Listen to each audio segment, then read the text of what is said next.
Good morning, comic book fans. Welcome back to Comics in 5 Minutes. I'm your ever-loving Shorty. I'm going to do another creepy one here. It feels like it is a spooky season, and I'm not sure comic books are putting out for that reason, but I like a bit of horror anyway, so I'm glad they're coming out. This is The Creeping Below. It's something that genuinely appealed to me before I really knew too much about it, because I knew it involved horror and heavy metal, and yes, I am fans of both to quite a significant degree. And I will say that there's going to be some spoilers coming up in this review when I'm talking about some of the content of it. It's kind of hard to discuss the content without telling you pretty much what's going on through bits of it. So feel free to disappear and come back later if you want to go and read it first. I will say, unspoiler, it's a really good-looking comic book. Vanessa Del Rey, am I making that name up now? I need to check. Bear with me. No, I was right. Vanessa Del Rey does a really, really good job.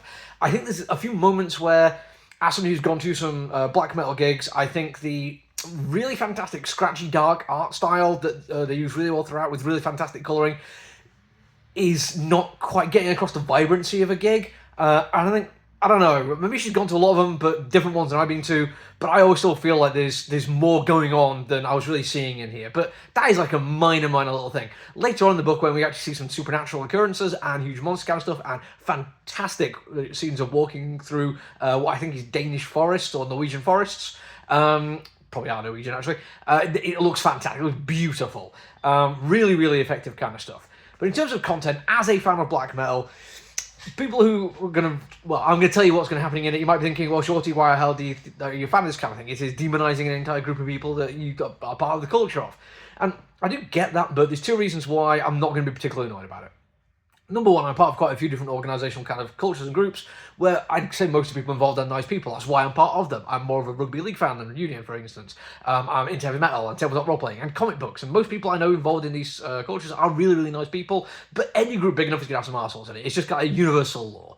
Secondly, there's a fairly consistent joke been running through the fandom of black metal for a very long time, which is discovering a brand new black metal band. Before you tell anybody about it, you go check to the Wikipedia page and scroll down to controversies just to kind of check what's actually going on there, because there is quite a long history of white nationalism and white supremacy, and in particular cases, rampant anti-Semitism, misogyny, and murder.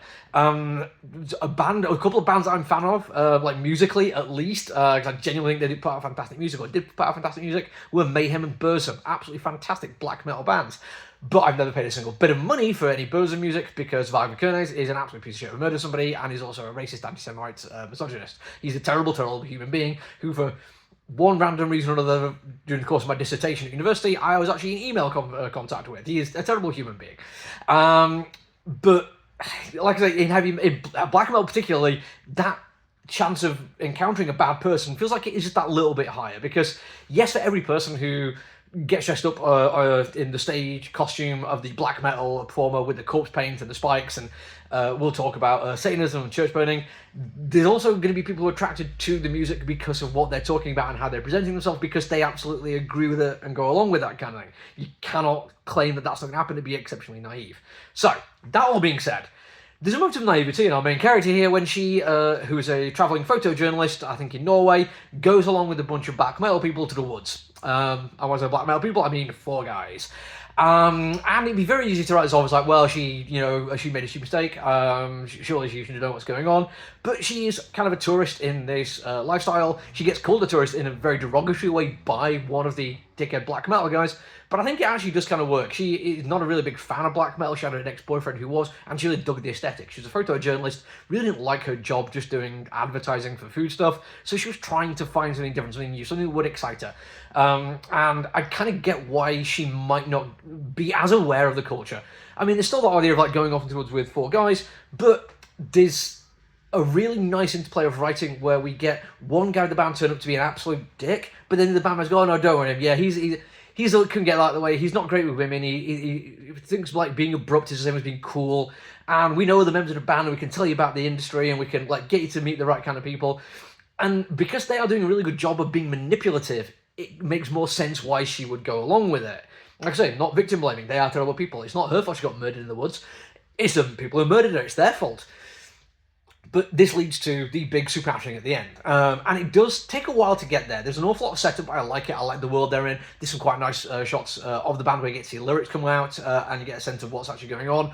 All comes together and then ends really, really effectively with this fantastic kind of set piece thing and leaves some tantalising glimpses of what's going to be coming later on. I'm really glad I put my name down for it. I was very surprised that Brian Azzarello wrote about this kind of thing as well as he did. In my head, Brian Azzarello is a cowboy of some description. I can't really justify that, but that's how he exists in my head. And I don't really see him going to black metal gigs, but he did a really good job. So I'm very happy to see what goes on with the rest of it. That's it for me for now, though. I might have one more thing to review this week, but maybe not. Until I see you all again, though, look after yourself, everyone. Stay safe. Bye.